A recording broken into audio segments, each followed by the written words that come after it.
I think that optimization is almost, a bad word, because what that implies is you're getting focused on the details, and, optimizations maybe tweak, revenue 5% or something like that.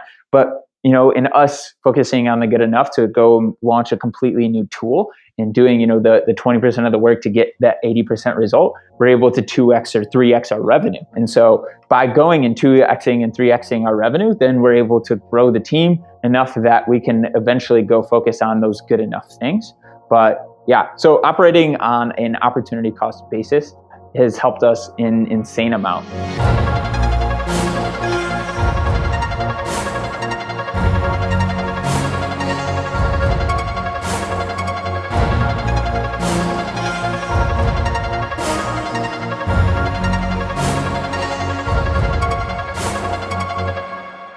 Hey, this is Ludvig Sunstrom, host of Future Skills together with Mikael Syding.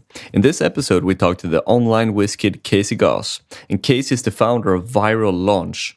Viral Launch is an online business that helps Amazon sellers. They've done more than 30,000 product launches, and it all started from one email list. So, as probably most of you know, there are different ways to make money online, but most of those ways are not scalable. Like you can make money as a free agent, but you can't maybe hire 10 employees, or in this case 45.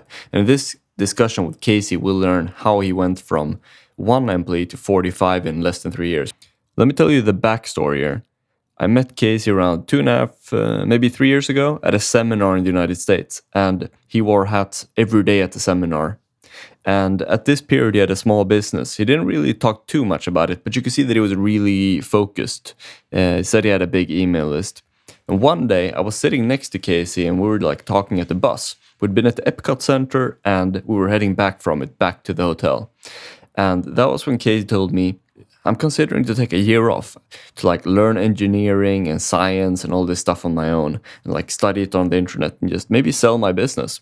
And I said, well, why not?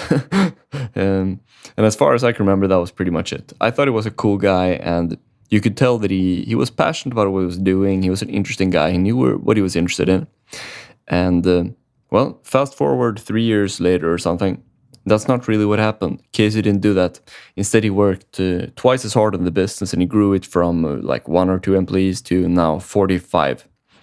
So this is going to be a somewhat technical interview. And it's going to be really useful if you want to build an online business. But even if you don't, I think we still talk about a lot of stuff that's universally useful. So here are a couple of things that you'll learn from our discussion with Casey. First of all, what are the 3 things that Casey wished he'd known earlier in life? Why Casey insists on a really strong physical culture in a real life office, instead of a, virtual sort of thing, even though Viral Launch is a 100% online company. What Casey thinks business schools should teach first and foremost and emphasize more. And also a bunch of popular Reddits and noble indulgences, and maybe most inspiring, how Casey went from pretty much dirt poor and freezing his fingers off, coding with his gloves on, into living what a lot of people would call the American dream.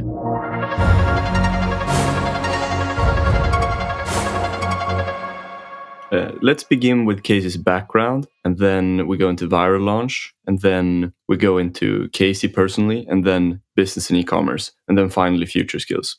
And we might not go through all the questions, but I think we can pretty much follow the format of the interview that you saw. I guess you have the papers in front of you. Yeah.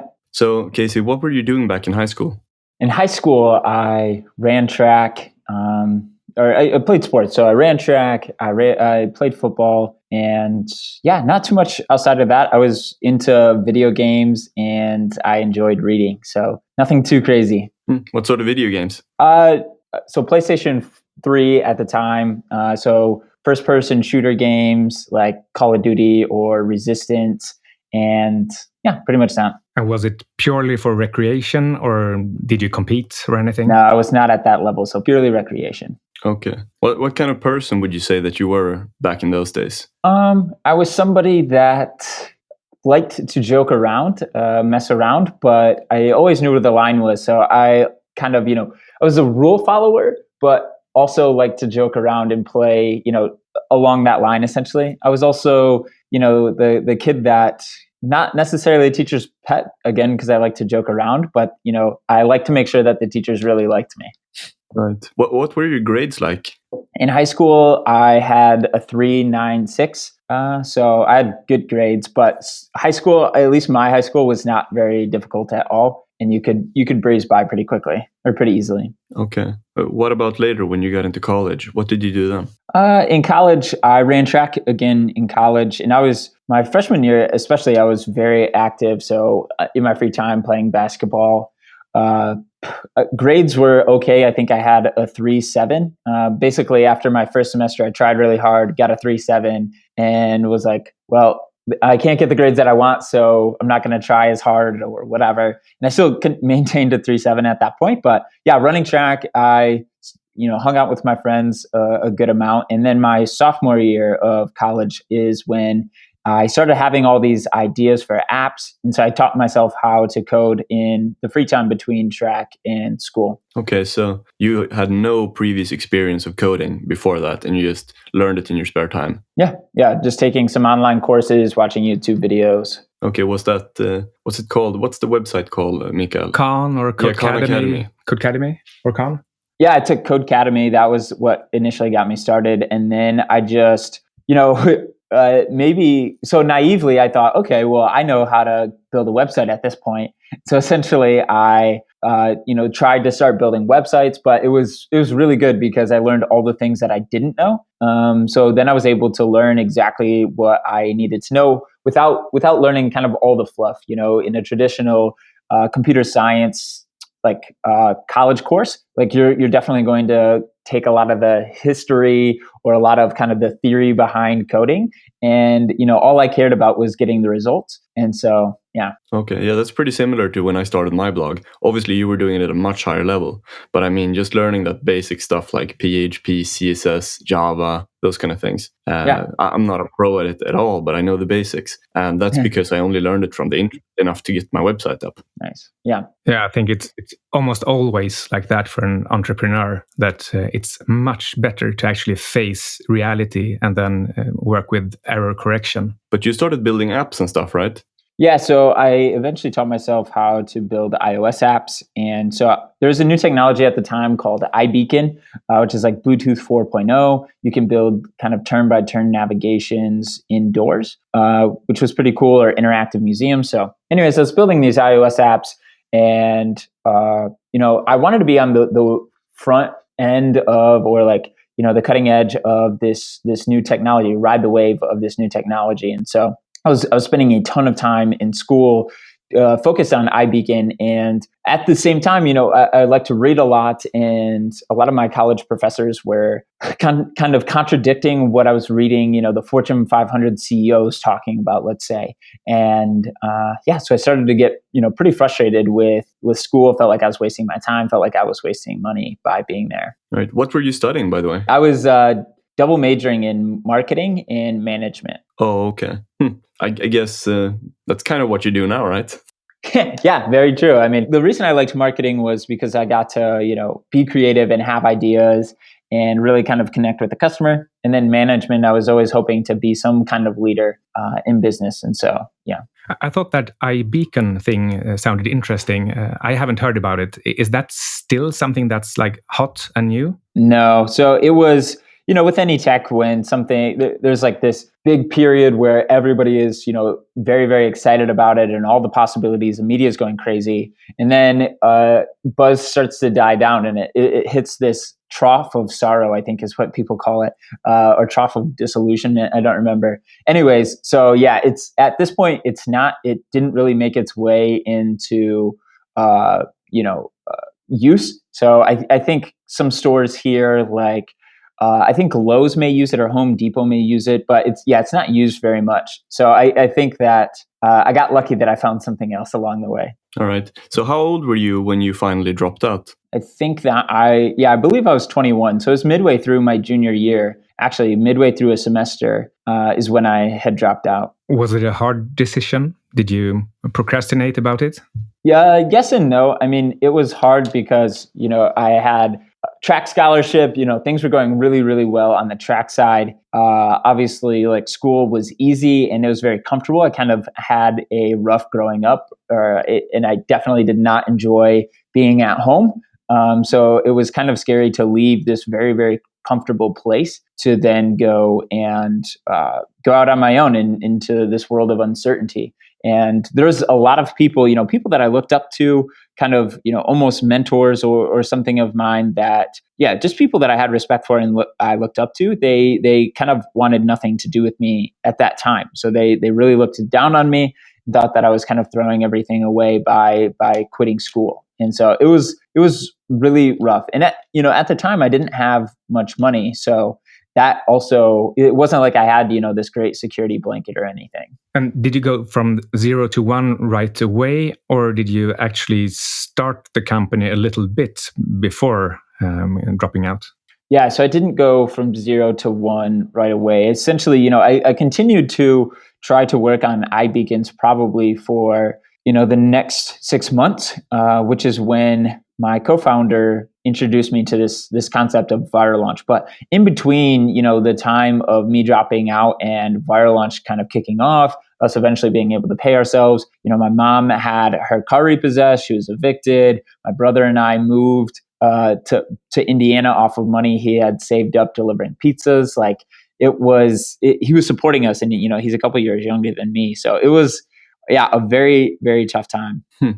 Yeah, and dropping out in that situation when it sounds almost as if you are the future breadwinner and you would want to go the safe route.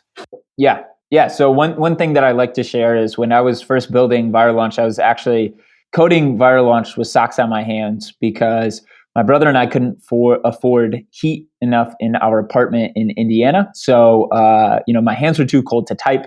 And so I looked, ran a Google search and, how to cure this or how to solve this. And the suggestion was cut some holes in some socks and put them over your hands. So I coded Viral Launch with socks on my hands, in a winter coat with next to candlelight, while I had kind of no money, all these inner doubts around, should I really have dropped out, or, are things really going to work out? And just a lot of uncertainty. And it was pretty rough. How did you cope with all the stress? What did you do? So when I am stressed, basically, when I'm in this fight or flight or this fear mode, basically I just work harder. So I think, the way that I see myself being able to get out of, this hole that I've put myself in is just to work very, very hard to dig myself out. And so that's, exactly what I did. So how did that go with the viral launch? Because you had kind of just started it, and then it started growing. And from what I believe you told me before, it started off with an email list, right? Yeah. So viral launch originally was not my idea. I had a co-founder. This was a friend from college who we had been on the track team together, and he was an Amazon seller. So viral launch, for those of you who don't know, works specifically with people that sell on Amazon to help, boost their business or whatever. And so this guy who was an Amazon seller came to me. He kind of had always wanted to start a business with me. And he came to me with this idea, hey, you build the tech side, I'll handle the Amazon side. And, we could probably make $10,000 a month. And so that was a ton of money to me. At the time, still is, but it was a ton of money. And so I saw this as a good opportunity for me to work this kind of on the side as a side job, while I still continued with the iBeacon work. And so, we got started. He put in $700. I had, again, no money. And that's what we used to kick off the company. And so we started with an email list. The way that we built this initial email list was, we got our first 1,000 subscribers by just running Facebook ads to our, a landing page where we'd capture people's information. And that was the initial stages. We were able to grow the email list pretty quickly. So essentially what we did was once we hit 1,000, then we said, hey, if you invite your friends and family and we get another 200 users within the course of 2 weeks, then we will randomly give out a bunch of Amazon gift cards. I don't remember the value, maybe $10, maybe $50. And so within the first 24 hours, I think we had another 1,000 users, which was pretty insane for us at the time. And, then it grew from 3,000 organically. Then we're like, okay, let's try that again. People have probably already invited their friends and family, but let's just, give it another shot, see if we can get another 200 users. And so anyways, we ran it, and within the first 24 hours, I think we had like 3,000 new users. And by the end of that 2-week period, we had an additional 7,000 some users. So we were at 10,000 within probably 3 months. That's really insane growth for an email list. Thank you. And when I met you, I think you were at 20,000. Yeah, I think right now we're at around 400 to 450,000, but we haven't been actively growing yeah. So the nice thing is that what we're doing, essentially what this list gets is discounted Amazon products. So they're getting products at, 80 to 90% off for the most part. And so it's very natural for you to want to share it with your friends and family because it's almost too good to be true kind of thing. So do you still do a lot of referral stuff, like referral programs or gifts to grow the list or other stuff in the company? So for that list, no, we do not, because it's growing not nearly as fast, probably a couple thousand a week, without us doing any work or spending any money on it. And so it's not really worth our time to do that. When did you start the company? When were you at 1,000 people on the list? Probably in November of 2014. So we started in October of 2014, and it probably took us around a month to hit 1,000. And now you are close to 500,000. Yeah, now we're close to 500,000. Could you explain a little more in detail what you actually do for your Amazon sellers? Yeah, so we're focused on being, the success platform for Amazon sellers. We're focused on helping to build the most successful brands on Amazon. And essentially what this looks like is we have a number of software tools, and then we have some services as well. And so everything from helping sellers to identify profitable markets. So, show me markets where profit margin is very high and I can make at least, $40,000 a month on a particular product. And so we have this database of 100 million products. We have millions of keywords and brands and every one of Amazon's subcategories that you can kind of sift through to identify the white space or the opportunities on Amazon. We also have tools that provide market intelligence, so just deep analytics around particular markets so you can understand how sales are trending, how price is trending, or how particular competitors are performing. Then we have, a keyword tool, so we can help you to optimize your listing, identify what keywords to target in paid media programs, or, all the different ways that sellers use keywords. So we have a tool for that. And then let's say you finally have a product, or you have a catalog that you're bringing to Amazon and you need to update the content for those products or build content around those products for SEO purposes. Well, we have 4 in-house people that write listings. We have 4 in-house product photographers in a studio in our office. We also rent a house for lifestyle shots. So we do product photography.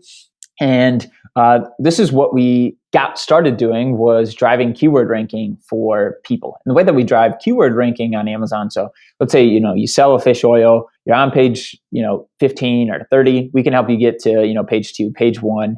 It's all just kind of a function of how much money are you willing to spend. But anyways, the way that we do that is driving sales. So sales drive keyword ranking on Amazon, which once you're ranking, you're driving sales. So we just run promotions to our list of 450,000 users or so to drive that keyword ranking. So, you sell 200 bottles of fish oil over, 5 days at 90% off. Amazon sees that fish oil selling well, and they propel it to, page 1. Would you help anybody with any product that is legal and morally correct, or do you filter for products that you actually think you can help? I mean, let's say I want to import cheap watches from China and sell on Amazon. That seems like a highly generic product and difficult to succeed in. Would you accept the challenge? Yeah. So the way that we view Viral Launch is as a SaaS model. So essentially, over 70% of our customers we don't even interact with. They just come there. They can use the platform as in a self-serve fashion. And that's how they set up their campaigns, and that's how they get everything kicked off. So that's usually how we interact with customers. We basically provide the tools for them to, drive the sales necessary to drive keyword ranking. Then it's kind of up to the seller to make sure that, it is converting well once it is ranking. Although we do have some coaches, and you can, shoot us an email, give us a call, and we will help you put together that strategy to then optimize for success. And so the thing is like, even if we don't think that there's a high probability of success for a particular product or a particular seller, the seller does have that they do have that product. And so we do want to give them kind of the best opportunity for success. All right. So you said before that success on Amazon is basically a function of how much you're willing to spend. So if that's the case, then the products or people that you can help the most are probably like big companies that have a really low production cost then, I guess. Yeah, for sure. I mean, at this point, Amazon is still so big and is just not very saturated. It in some market it is saturated, and these bigger players have been able to come in and really kind of take market share. But there's still the majority of, so over 50% of sales on Amazon are coming from third-party sellers. So, guys like you and I that are just finding a product, sourcing it somewhere, maybe in China, maybe domestically, wherever you live, and then putting it up on Amazon with their own, private label. So there is still a lot of those guys that are succeeding that are getting started with small budgets just because Amazon is so vast and there's not enough of these sophisticated players entering the market. I do think that that's something that will change. But as time goes on, the barrier to entry for any particular market on Amazon continues to increase. And so it will be very interesting to see how things play out as sophisticated players enter the market of Amazon. But yeah, to answer your question, you are correct. The people that we've had, the best case studies with are those people that have just very large budgets and are able to bully their way to the top. So our best case study to date is, we helped take a brand. They launched in June of 2015. They did 36 million in 2016. And, by 2017, they're one of the top 5 brands in their top level category in Amazon US. Okay. So if we backtrack a bit, it seemed like you had a real kind of meltdown moment where you burned the bridges completely when you quit college and then you pursued viral launch. But then it went really well. And then I met you when you had like 20,000 people on the list. And at that point, when I met you in the US, you seemed kind of hesitant. I got a really good impression of you, and you seemed like a really genuinely caring guy and like really nice. And we had a conversation about different stuff.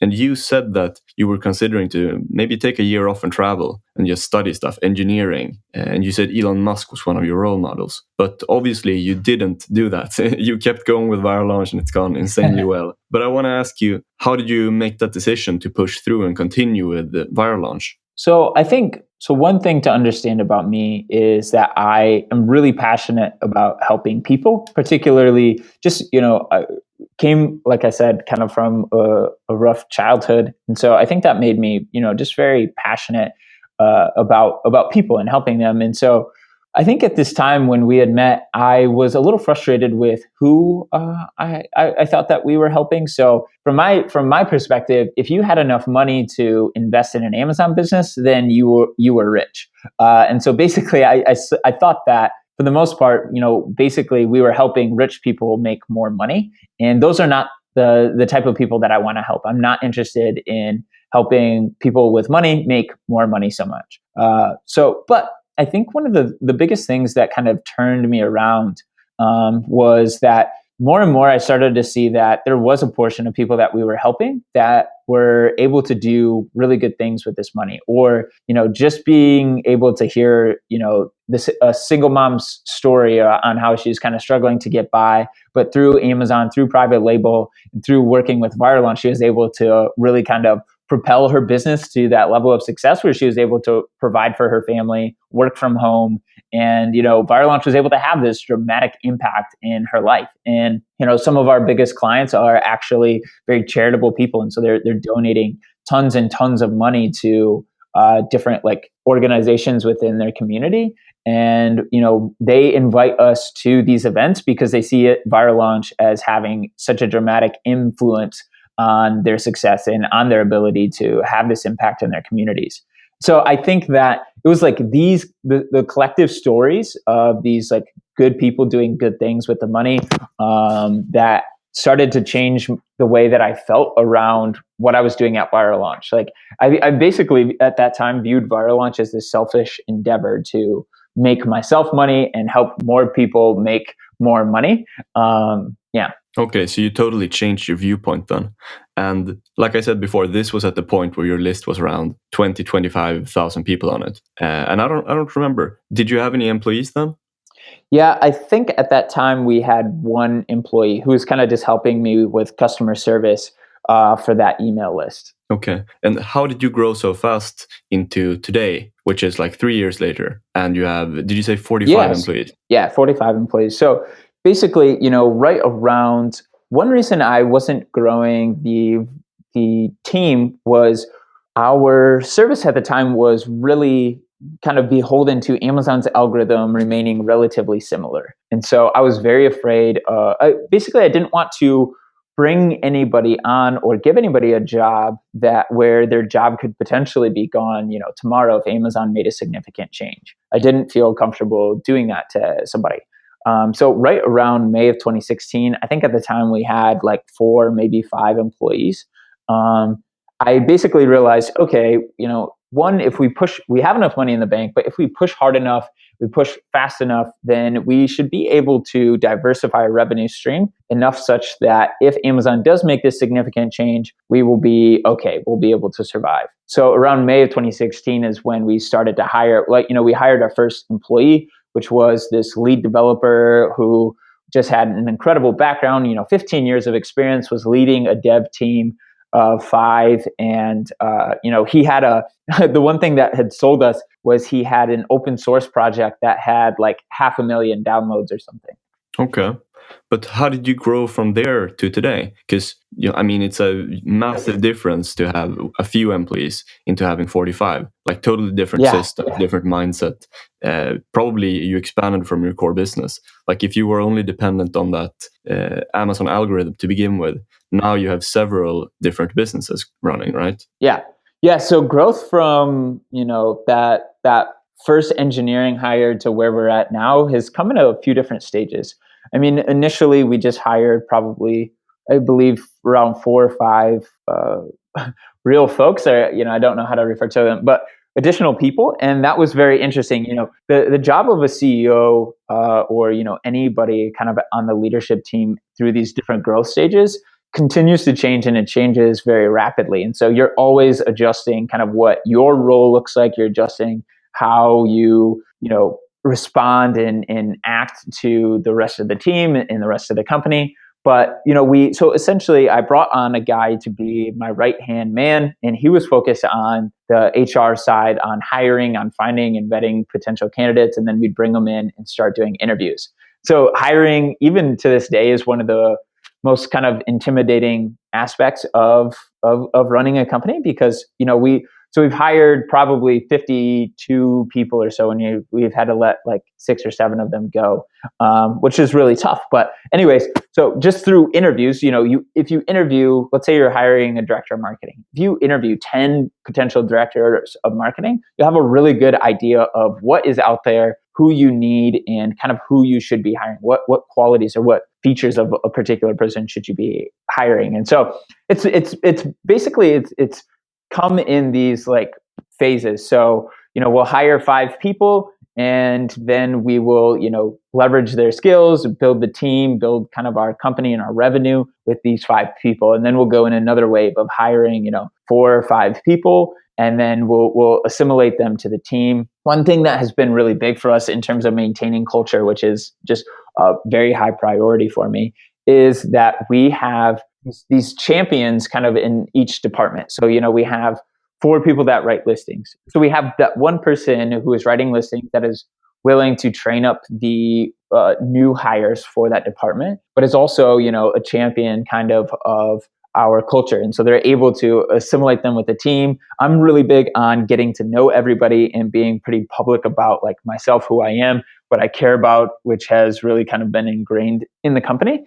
So for example, even now I go and get lunch with a different employee every day so that I can continue to build kind of those relationships. As the company grows, I don't have much of that opportunity in the day to day. But right around 30 some employees, we hired a director of talent, which has been amazing. So like I said, we had probably hired let 6 or 7 people go. And since hiring this director of talent, he was senior HR manager at a company called Angie's List. He's hired over 600 people in his career, and he's been amazing at building out the team, finding these very high level people, helping us vet people, and just really taking over that process. I think we've hired around 20 people since he's been here, and it has just been a night and day difference. And yeah, we haven't had to let anybody go. We haven't made any bad decisions from that. So there's a lot in there. I don't know, maybe if you have specific questions that I can answer. Yeah, I mean that's terrific. I think that's really good. But to be clear here, you were hiring up to the point where you hired this very experienced HR manager. For the most part, my right-hand man was responsible for like going through all the resumes and bringing people in. I still sit in on a number of interviews, but at the early phases, I was in on every single interview. When you do the interviews, do you have? Before first, what kind of candidate, what you're looking for. You know what the task is, what you're going to perform, and what you need basically to build out. But then after you have that and you find the candidates, do you also do some sort of psychometric tests or personality tests? We don't. Basically, our process is, go through the resumes. The resume looks great, and then we bring them on for a 15-minute phone call just to vet their personality, make sure that they seem as though they're a good fit. They know what they're talking about, and their resume checks up. And then we'll bring them, or if it's a skills-based person, so a photographer, we'll send them a photography project, or a copywriter or something like that. We'll send them a copywriting project. If it's a developer, we'll bring them in for a skills-based assessment on the code side. And then once we assess their skills, then we really try to understand their personality. So we'll bring them in, we'll talk to them, ask them a lot of questions. One thing, especially on the leadership side, that I have to ask, I'm 25. And so one thing that I have to ask or make sure that they fully are aware of is that, how do you feel having a 25-year-old with much less experience than yourself, much less age, as your boss? Basically, I'm looking for you to come and help me out in these areas that I'm deficient in. I'm asking you to come on and kind of, in a sense, be this mentor, this person that can help me out in all the areas that I don't have the experience in, all the areas that I don't know but I don't know. And so I think that's important. We don't do any personality tests. So a couple of people on the team think that we should have asked for that. It's not something that we've done. I think the main thing that I'm looking for is, are you really passionate about people? Because your job is going to revolve around helping these entrepreneurs go and achieve their dreams. Yeah. Another thing, so looking at all the people that we've had to let go, I think the characteristic that is most common is just a lack of self-awareness. And so if someone is self-aware, then they're able to kind of conform to the culture, or add to the culture in this sense. But if they're not very self-aware, then they don't even realize that they're not a good fit for the culture, or they don't even realize, the areas that they should or could be improving on. So yeah. And what specific software or other kind of tools do you use to actually keep track of all the employees and manage the organization? Yeah, good question. Some of them I'm not as familiar with. So we use a tool called Paylocity. I've actually never logged in. This is something that my right-hand guy, who used to handle HR and our current director of talent, work with. But essentially, this tool called Paylocity, it's basically what allows us to pay the employees. It allows them to schedule time off. It allows them to kind of see company events coming up, or see, our organization chart. Just a bunch of tools kind of to help us keep everyone organized and send out messages across the team. For communication, we don't use Slack. We use something very similar. It is called Glip. We just stumbled into using it and never really got into Slack, and everybody enjoys it. Has some good, calendar features, I guess. And we use Zoom. The majority of us work out of our Indianapolis office, but we have 7 people that are remote. So we use Zoom for kind of those group calls where we're bringing people in that are remote. And yeah, I think that's about it. Okay. So what kind of employees do you keep remotely? The majority of employees are people that we had an existing relationship. So a couple of our developers, they're still in Indiana, which is where we're based. They're just North Indiana. So, they had worked at a previous company of one of our developers. And so he was like, hey, I know some great developers. They're just remote. So that worked out. Another guy is a quasi kind of influencer in the Amazon space that I met at a conference. He lives in Toronto, so I had to have him. So regardless of where he lived, he's not able to come live in the U.S. at this point. But anyways, we have a graphic designer. She was actually an intern that we found online, and she started as customer service and has kind of worked her way to graphic designer. So people that another guy. I used to live a couple hours north of Indianapolis, and so this guy was employee number 2, and he didn't want to move to Indianapolis. So anyways, yeah, for the most part, people that we had existing relationships with and have kind of brought them in. For the most part, we try to keep everybody in the office. Okay. So this, by the way, this guy that you said you had to have him, does that mean you're creating a specific part tailor-made for him? Yeah, pretty much. So basically, this guy was just super smart. He was a speaker at a conference that I was also speaking at, and he was just really smart. And essentially, he knew a lot of things that I didn't know much about. And that concerned me.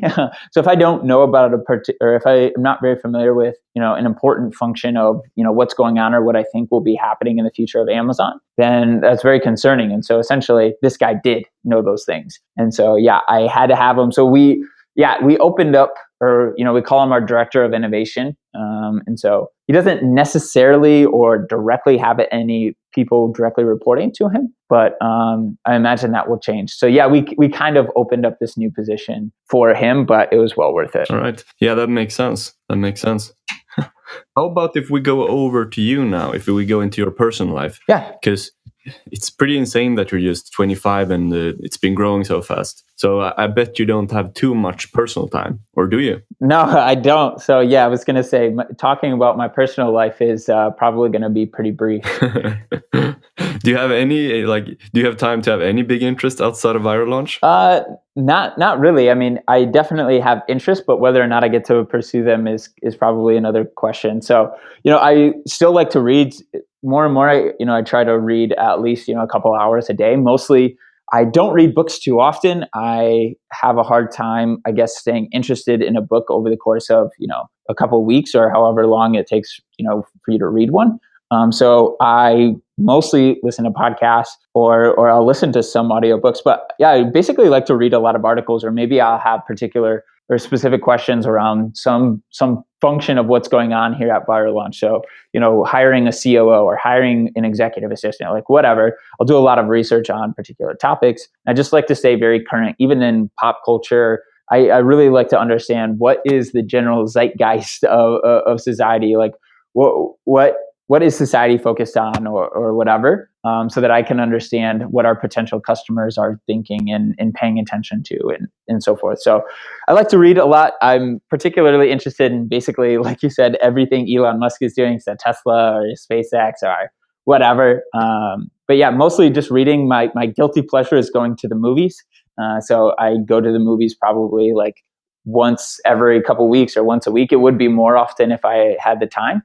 But yeah, my schedule is basically, wake up, depending on if I'm going to the gym that morning, wake up at 5 or wake up at 7 or 8, depending on how late I was up.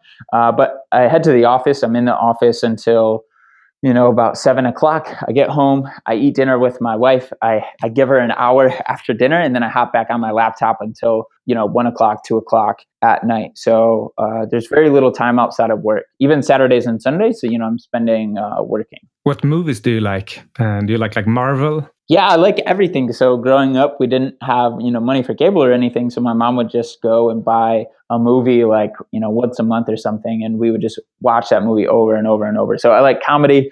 I love Marvel. Anything with imagination, even if maybe the film quality is not that great. I just love kind of the imagination. I just really like to enjoy movies. So all the fantasy movies. I just saw Ready Player One. If you haven't seen that, that's probably now one of my favorite movies. I didn't read the book, but the movie is very enjoyable. But I also love, romantic comedies or like, like chick flicks or whatever, as people would say. Could you give an example of blogs or websites, or maybe even a book that you enjoy? Yeah, so Peter Diamandis, he is kind of a futurist. I don't know if he would call himself that, but he was the creator of the X Prize. And so this guy's really focused on building exponential technologies or getting behind exponential technologies that are really going to have a dramatic impact in society in all different facets. So from healthcare to space. And so anyways, he sends out this newsletter every week talking about here's what's going on, or here's what kind of some of the most innovative companies in the world right now are focused on. So I love his newsletter particularly. There's another guy that I like to follow. His name is Scott Galloway, and he's really big. I think he has a marketing background, and he's really focused on kind of what is going on in the world of Amazon, or the FANG, so the top companies kind of here in the U.S. and what they're focused on and what overall markets are, how markets are moving. He has had some great predictions that have kind of come true, and so I really like hearing his perspective on everything. Okay, but you have a really tight schedule every day. How do you manage your time then? Yeah, I recently hired an executive assistant. So Ludvig, I know you are a man of systems and discipline, and like I love that and I appreciate it. That's just not my personality, so I have a very difficult time with that. So I hired an executive assistant to help me with those kinds of things. I will forget to eat throughout the day because I'm just so focused on what's going on. So like she always makes sure that I eat lunch, for example. I will miss meetings or triple book, double book, triple book meetings. Like I'm just very bad at kind of like general organization and structure. And so I've hired an executive assistant that is helping me with all of that. So she's in charge of my calendar. I don't schedule anything anymore. I just, send them to Tracy and she will schedule them. She sends me kind of a recap of what's coming up the next day, so that I understand, where I need to be, when I need to be there. And even throughout the day, I have a meeting and she'll interrupt my conversation or whatever is going on so that I will be there on time. So she has been amazing and kind of a lifesaver for me. At this point, I don't know how I would be able to function without her, really. How did you do when you didn't have her? Things a lot of not so well. So, like I said, I would be double booking, triple booking things. I would be missing meetings, or, I have a lot of people that reach out to me over, Facebook Messenger or email or Instagram or LinkedIn. And so I just wasn't getting back to a lot of people. I wasn't eating. Everything was kind of becoming just heading to, entropy or disarray. Sorry. Oh, okay. Would you say that you're more of a generalist or a specialist in general, like a personality type thing? Yeah, definitely a generalist. So I have interest in a lot of different things. And I think that it has been very valuable I guess as you build a team, you kind of build the team to your strengths and you develop the team around yourself. And so the fact that I am more of a generalist has helped me because up until, 3 months ago, I was kind of acting as the director of engineering, the VP of product, the director of marketing, the director of customer success, as well as doing all my general CEO functions. So I was just kind of being pulled in so many different areas. Whereas, if I was someone that only focused on one particular area, I think that our growth would have been a bit slower because we would have had to have hired in all these different departments a lot sooner versus allowing me to kind of sacrifice my time and kind of my sanity by acting in all those functions. Okay. When it comes to your phone, do you use it a lot in general, or do you have any work habits where you're like, okay, I'm only going to look at my phone at like 3 times per day, or do you use it constantly? Both. So when I have something that I'm working on, I'm pretty good about not checking my phone despite notifications coming in. I'm able to get pretty focused on whatever it is I'm working on. So if I'm working on writing up a report for something, or reading through some marketing initiative to approve it or whatever, like I'll be really focused in on that, and my phone won't bother me. But in general meetings or whatever, I use my phone a lot because a lot of different members of the team are always pinging me on, our Slack alternative to, get approval or get my thoughts on this or that. So I am on my phone a lot. Okay. Well, what kind of apps do you use?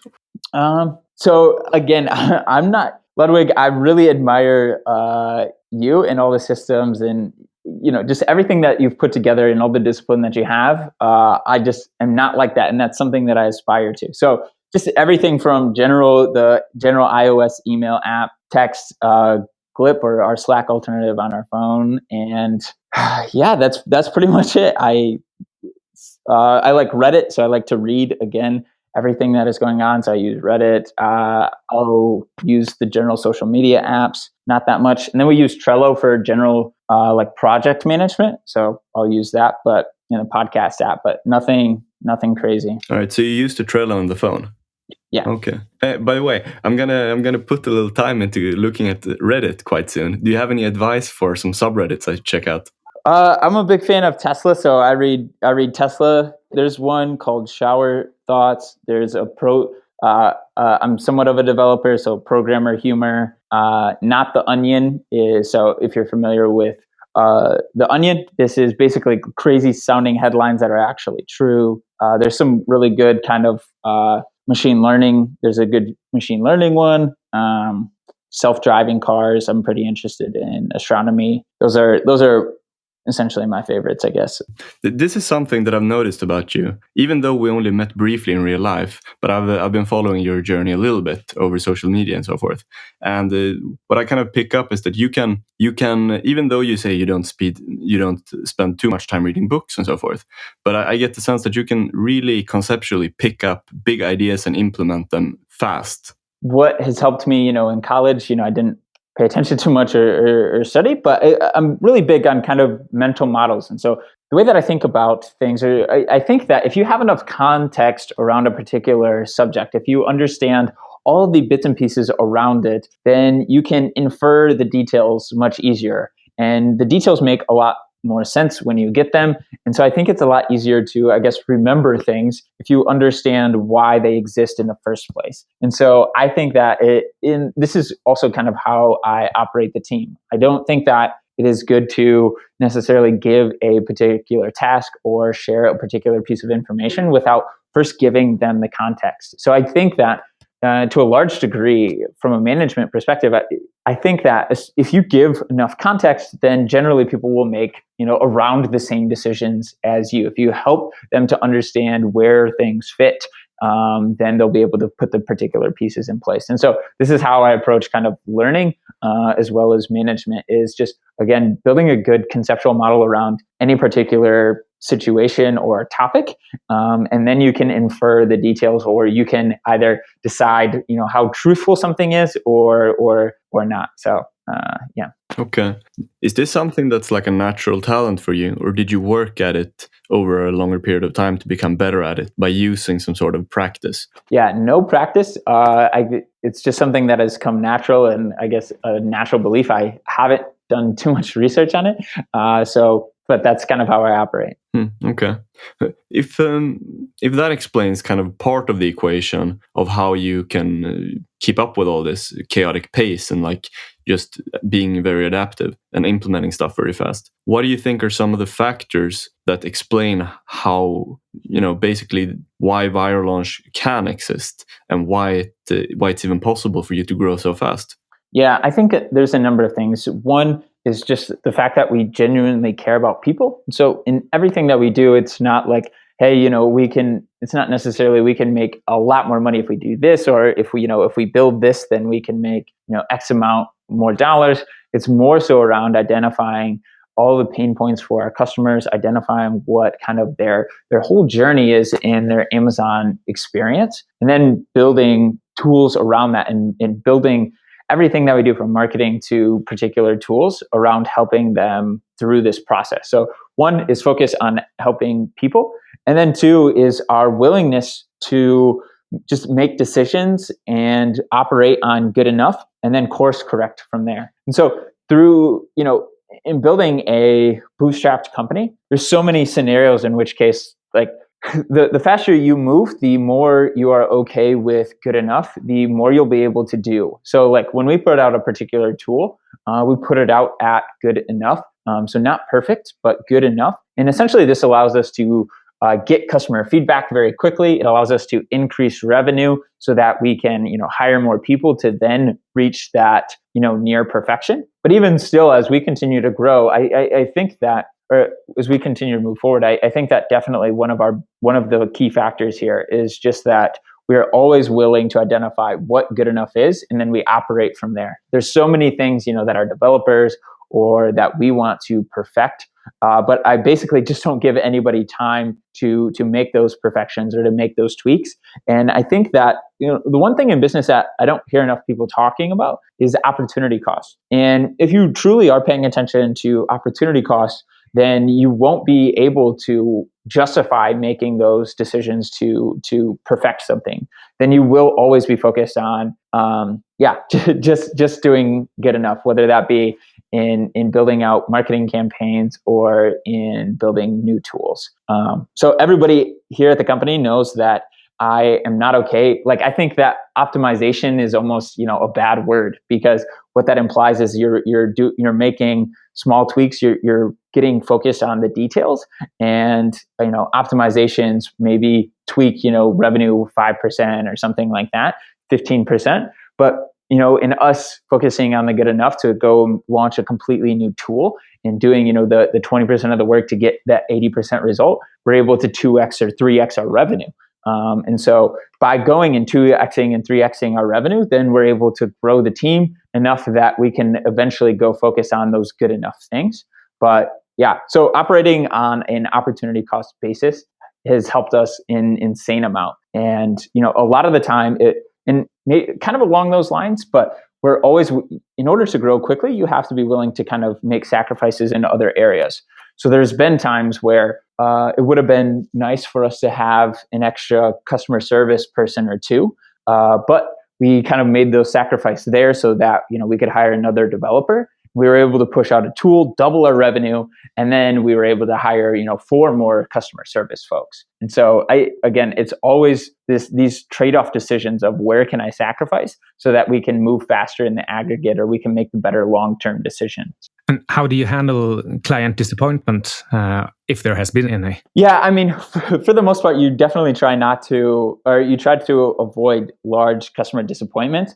Generally, in terms of good enough, there's features maybe that people want, or like we could do higher degrees of testing. So like what that means is there's a small portion of customers that may see some bugs or may have there may be more bugs when we launch it than we would like. But the way that we deal with it in the aggregate is, again, focusing on the aggregate. So if we're able to please 80% of customers at initial launch, and we're able to then go solve 18% or the other 18%, then within 2 weeks, then I would much rather do that. Because at the end of the day, if you're building something that is producing dramatic enough results, then I think that for the most part, especially our customer demographic, if this were enterprise, it'd be a different story. Then our customers are resilient enough to kind of these minor flaws or these minor bugs that it's okay for us to put them out, and there isn't any churn really when they do come in contact with these minor flaws. Okay, that makes sense. But do you also maybe do something to set the expectations right? Yeah, absolutely. I mean, and they see it in the way that I've kind of managed or made decisions in terms of what projects we're working on, what things we will fix. Internally, we don't have nearly as many tools as probably we could or we should. And everybody, despite asking for these tools, I'll give them the reasons as to why we cannot.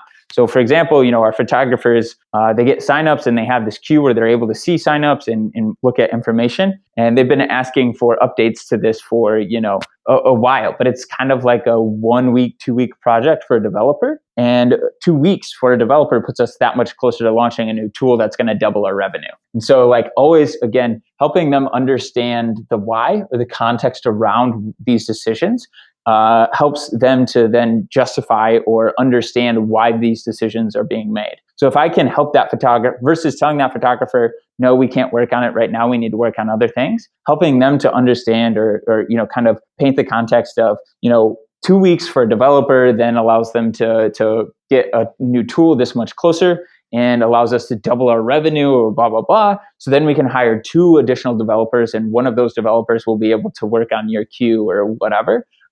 Then giving them that context, then it's almost like they would, okay, I would make that same decision. So therefore I'm okay with like continuing ahead under this new path or whatever. I mean, it makes sense that you are pretty crazily focused on opportunity cost, but this is one of those things, like you were saying, you were saying people in business don't talk about it enough. But at the same time, a lot of people understand the concept of opportunity cost, but it just doesn't tangibly make sense to the brain somehow. So is there any way that you make it stay in your brain, like seared on your forehead almost, that you're always thinking about this is our opportunity cost? I don't think so. I think that maybe I just got lucky because it's part of my personality. No, I think that I'm just so hungry for growth that, anything that I hear or naturally sense is some impedance to that, or some hurdle to growth. I have, this sixth sense tingling like, uh-oh, we're not focused on growth in this decision or something, like let's reanalyze or, let's really think about it. So yeah. Let's talk a little bit about Amazon. Well, to begin with, I bet one of the books that you did read is Jeff Bezos' biography. I have not, no. I've seen a number of YouTubes with interviews of him sharing his story. Yeah. Okay. But how do you stay on track of all the stuff that's happening with Amazon? Where do you get the information from it? A number of places. I mean, Amazon sellers have a really good community in Facebook groups, always sharing information. So there, like I said, I read kind of the news or general like articles on everything going on kind of in the world. And so naturally I'm going to see these Amazon articles, and I just have a really good network of Amazon seller friends who are always kind of on the cutting edge. And we are always sharing information around what we're seeing going on, what is working, what is not, and any, major announcements or talks of Amazon in the media. Okay. How about we go over to some future skills questions? Yeah. So let's talk about skills. Like, what's a skill that you felt you should have been taught in university, but you've probably learned by yourself now, and you wish you'd learned earlier? Or maybe even high school, but definitely how to code. So even if you don't plan on doing anything with programming, I think that learning to code improved my logic process significantly. And I see a lot of other people talking about, this positive externality from learning how to code. And that is an improvement in logic. So I definitely suggest anybody give it a shot. One thing that it really teaches you that has been just great for me understanding how to operate a business is in programming, you have to anticipate every possible scenario, or try to at least. And so, just for example, in building a sign-up page, you have to look at the different possibilities of someone inputting their email address. And so it's like, okay, well, what happens if you have to build for the scenario in which someone is capitalizing different letters of their email? Will they remember all the capitalizations? Or what if someone puts in their email, then they put a space after the, .com or whatever, the end of their email address? So there's all different kinds of scenarios that you have to plan for. And this really helps you to then plan for these scenarios in a business setting as you're putting together that strategy. Okay, that makes sense. So coding, I guess probably just general problem solving. So I think it would be fantastic if I don't even know what it would look like. I haven't given it much thought, but just in general, I don't think that teacher or, the curriculum is set up to help you through general problem solving. It's more so like, here are the directions. Here's what you need to do, and here's exactly what I'm expecting. So therefore, go and do it. Maybe here's a study guide or whatever. But in life, there is none of that. And I think that one thing that sets entrepreneurs apart is essentially it's the people that are willing to take initiative. It's the people that are willing to kind of wade through the uncertainty that is like, building a business. Where do I start? There's no, real directions. I think it's the people that are willing to kind of jump into that, embrace that, and make decisions and figure things out among that uncertainty that are the most successful. And actually, I think coding captures a lot of the different skills that you might want to have. Like you said yourself, problem solving is one, discipline and focus is another, algebra, logical thinking. So if people learn coding, they will develop all of these skills as well. Yeah, no, I think that's a great point. Is there any other skill? Like project management, for example? I mean, yeah, I think that they give, at least in my university, there is a lot of kind of group projects. I don't think that one was necessarily the leader. I think general leadership skills would also be something great to help people learn how to do. I think that, there's something that I've realized is there's a distinct difference between managers and leaders. And managers are so focused on, this is what I want you to do. Here are the objectives that I have for you. It's a lot more about yourself and that person giving direction to, their constituents or, the people that are beneath them.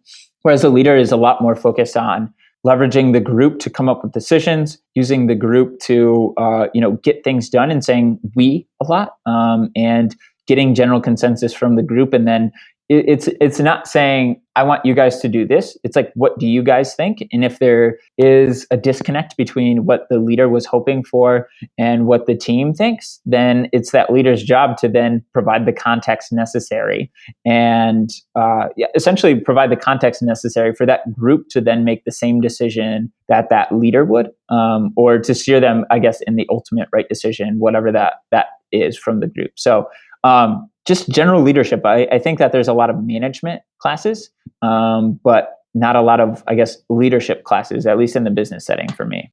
Kind of an interesting bypoint to that is that zoologists and biologists, they've found that around I think the number is 5%. You can look it up otherwise, but it's like 5% of every species is dominant, whereas the rest is not necessarily submissive, but they don't have that dominant personality. And I think there's probably a correlation with that in leadership. Yeah, I think that's definitely fair. I think that naturally my personality is to not be the dominant person, but because it's required or necessary, somebody needs to be that, and someone needs to be making the ultimate decisions at Viral Launch. Then, like, I've had to step into that. Yeah. So I guess the point is, like, even if you had even the perfect class for, like, hey, here's a leadership course, and you even have it pat down and you figure out how to do it, like you maybe can't even teach it because a lot of people don't have it naturally. Yeah, that's fair.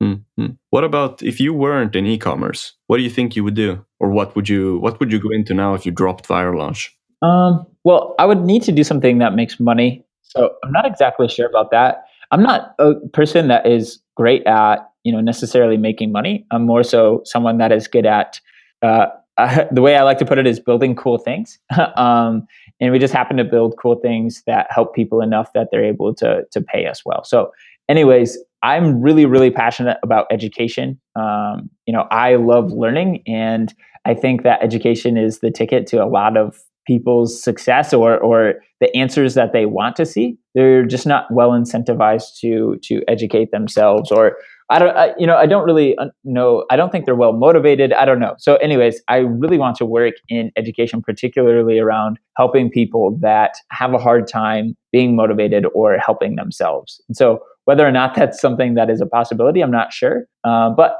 after Viral Launch, I'd love, someone that I really admire and look up to is Bill Gates. So this guy that was, at one point, the world's richest man, still is, like number 2, I believe at this time, or maybe number 3. But anyways, this extremely wealthy guy, this extremely smart guy that's had incredible levels of success.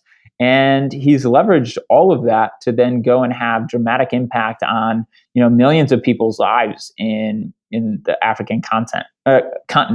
And so, I would love to, whatever it is, focus on helping people. I imagine it's always in tech, simply because now my mind works in this, like, it has to be scalable, and the best way to scale something is through software. So I imagine it's something in software, but yeah, I'm not sure exactly.